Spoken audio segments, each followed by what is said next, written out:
Welcome back to the channel, good friends. Brian from Apex Auction Car Reconditioning. We have an exciting video today. I want to test out some pads for you. So you guys know that I am a huge fan of the Urofiber 50/50 pads. Those are microfiber pads that have cutting and finishing fibers on them, and they are great for one steps, and actually they do a good 80 to 85% of the work that comes through our shop.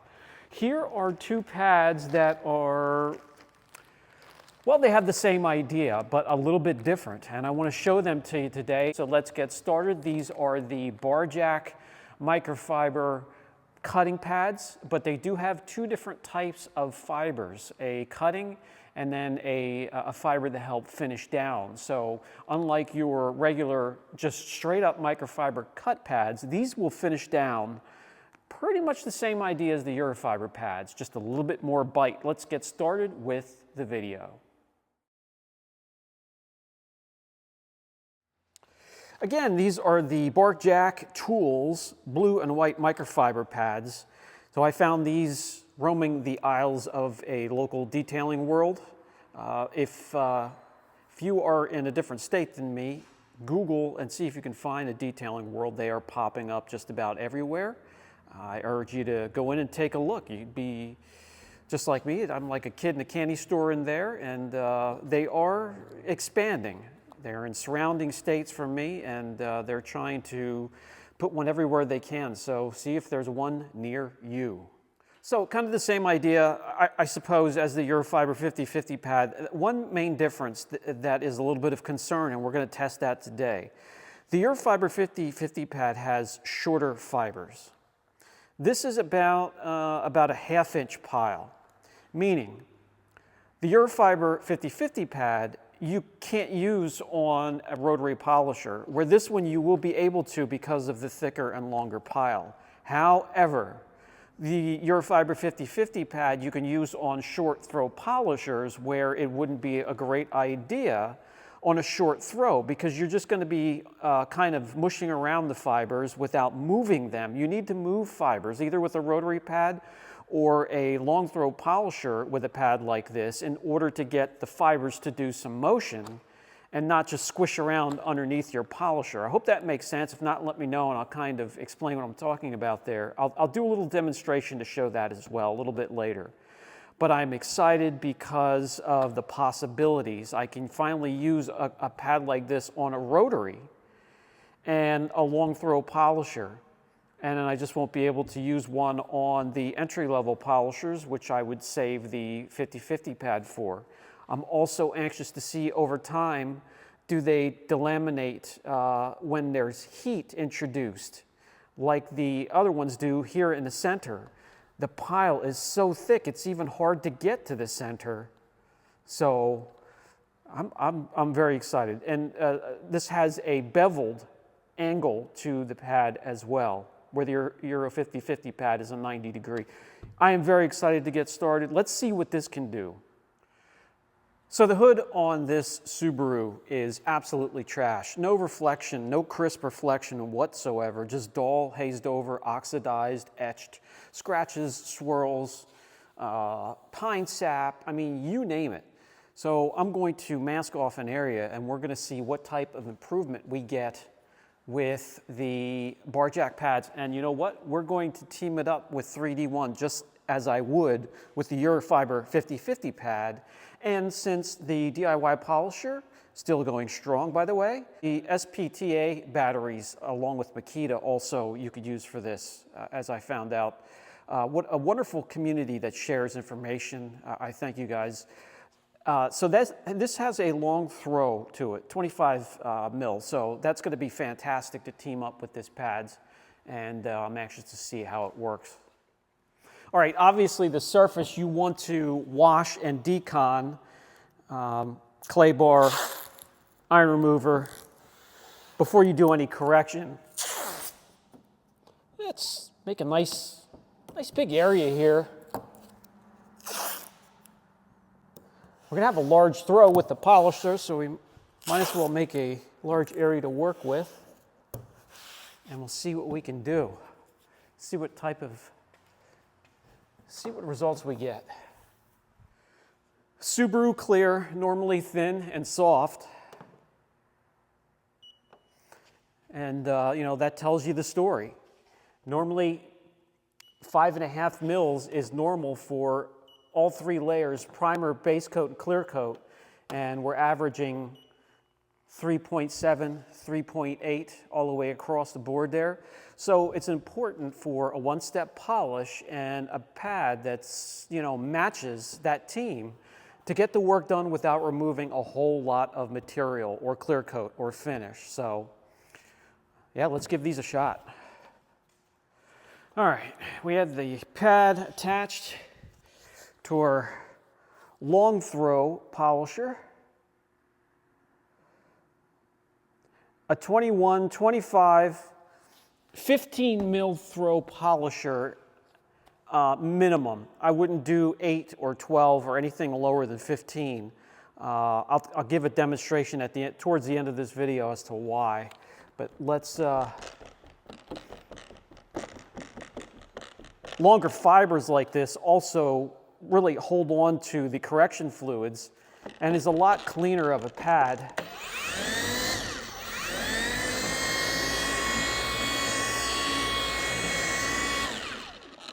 A lot of fibers on here, so I'm going to get 1 or 2 more little dots of the correction fluid on here, and now we can. All right, let's do 2 passes, left to right, and then up and back. Wipe off the residue, and we'll see what results we have here. 4th speed setting, so you know the polisher's not screaming the highest speed setting, and we're moving at correction speed, which is 1 inch every second or 2.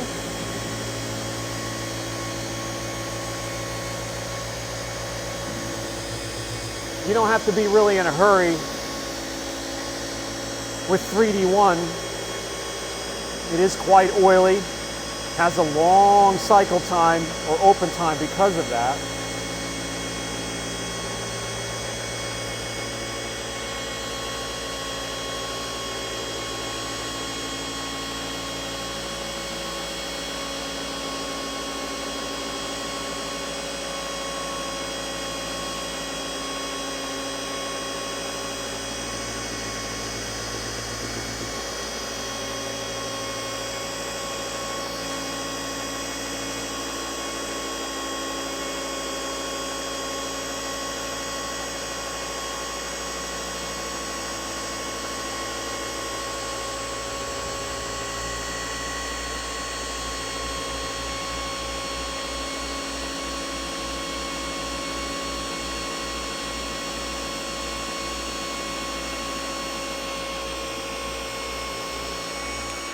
All right, that was pass number 1, and these fibers are thirsty, so we could put more product on there for pass number 2. Now we're going to go towards us, and then towards the windshield, up and back, overlapping, probably about 1/4 of a pad to half a pad.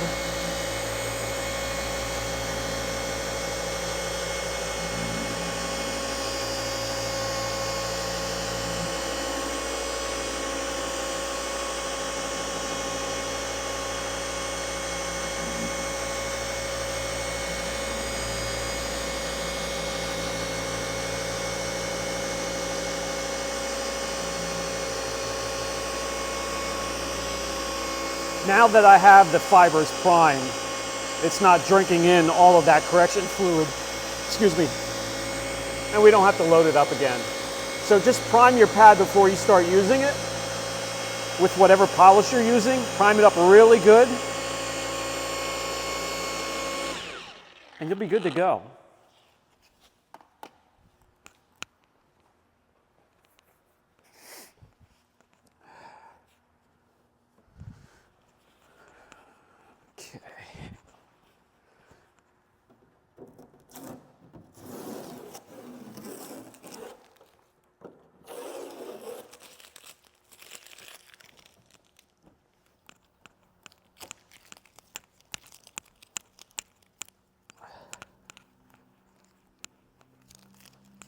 Wow.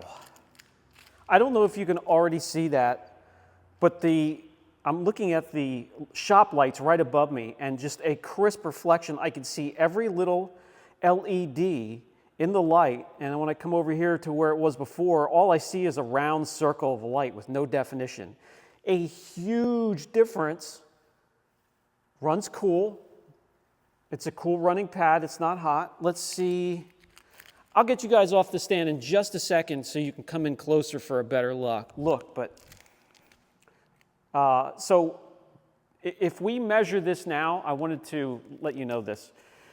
While the area is still warm from correction, you're going to have some swelling. It's going to throw off your readings. So you want to wait for the area to cool down to get accurate readings when it comes to paint depth. So let's just put this to the side for now. Now I can bring you guys off the pedestal and give you a closer look. All right, so look at this. All we have is just a blob of light. And now you can, well, I can see every LED on that light. Huge, huge improvement.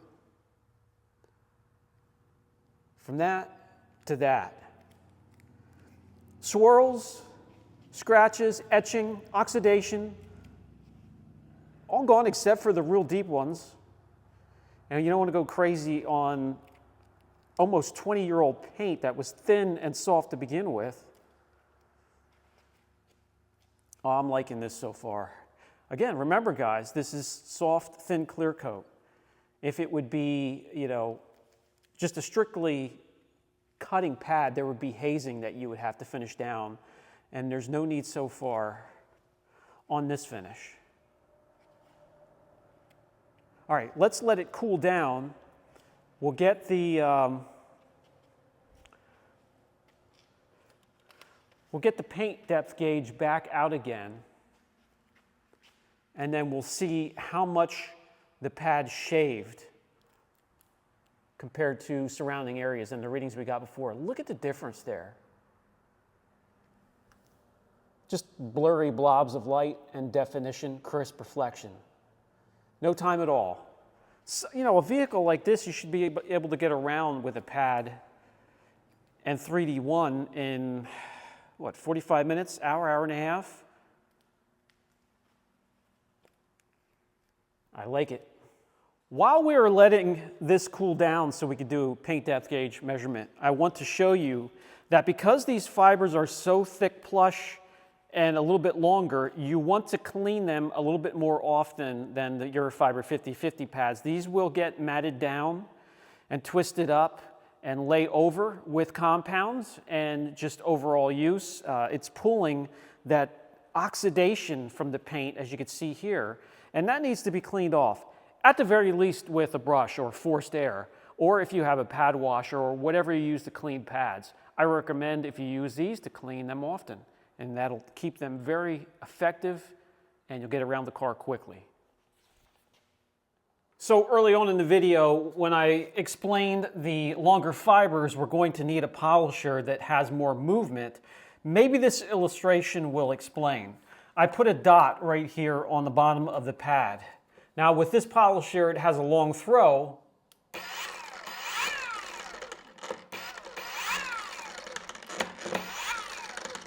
So you can see the movement of those fibers. They move, they oscillate, they rotate, and that movement gives it quite, it gives it a nice bite. It gives the pad a good bite when it comes to cutting. So it's going to have a little bit more cutting power than the Urofiber 50/50 pad, and then these other fibers will take over to finish down.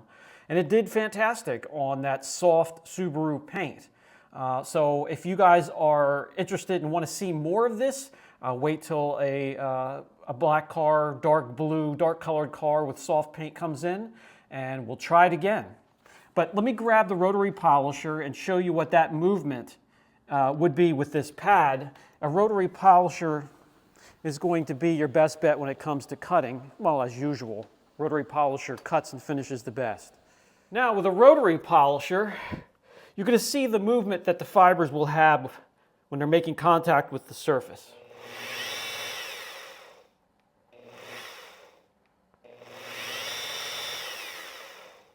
That is a lot of movement for those fibers making contact, and the friction does a lot of work. That's a lot of energy. Hence, that's why the rotary polisher is the best for cutting. Let me show you the motion of this pad on an entry-level polisher that only has like an 8mm to a 12mm throw. All right, entry-level polisher. This is the Platinum polisher from Walmart.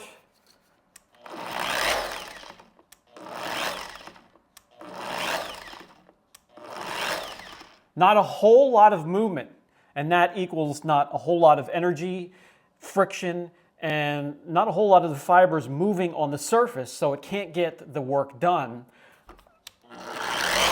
There is enough movement where you're going to get some correction done. You're just going to have to be patient if you use this on an entry-level polisher, but that is going to be the trade-off when it comes to this pad. You're going to be able to use it on the rotary polisher where you couldn't with the Urofiber 50/50 pad, but you're going to have to be a little bit more patient if you attach this to an entry-level polisher.